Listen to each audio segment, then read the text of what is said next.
Meeting the parents is even more fraught when there's a prince before your boyfriend's name. Meghan Markle's mom, Doria Ragland, made headlines over the weekend when she accompanied her daughter to the Invictus Games closing ceremonies on September 30th along with Markle's boyfriend of 15 months, Prince Harry. In a private box, Markle and Ragland joined Harry, Markle's pal Jessica Mulroney, and Soho House consultant Marcus Anderson, who introduced Harry and Markle last year. After joining them, he spoke on stage, with Markle and Ragland clapping in the audience. "We can just have so much fun together, and yet, I'll still find so much solace in her support," Markle told Glamour of her mom, calling her one of 10 women who changed my life. That duality coexists the same way it would in a best friend.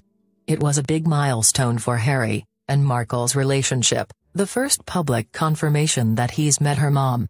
But when Ragland stepped out in support of Harry's endeavor, she wasn't the first potential royal mother-in-law to do so.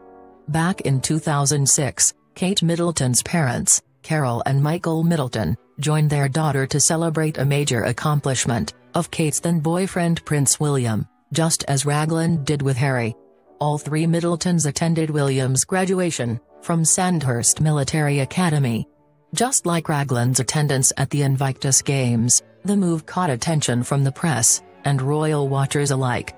Also at the event, Carol got her first taste of public scrutiny when she was called out in the press for chewing gum. Though Harry hasn't been dating Markle for quite as long as William and Kate had been, by the time of their public parental debut, it can also be assumed that the closing ceremonies weren't the site of his first meeting with Ragland. You'd have to imagine Harry would prefer to mark the milestone in a place where they weren't likely to be snapped by photographers or be under the watchful gaze of an audience of thousands. So, what does a parent's attendance at a major royal event mean? Well, for William and Kate, it didn't signify an engagement around the corner. There were still 4 more years, and a short-lived breakup that came before they announced their engagement in November 2010.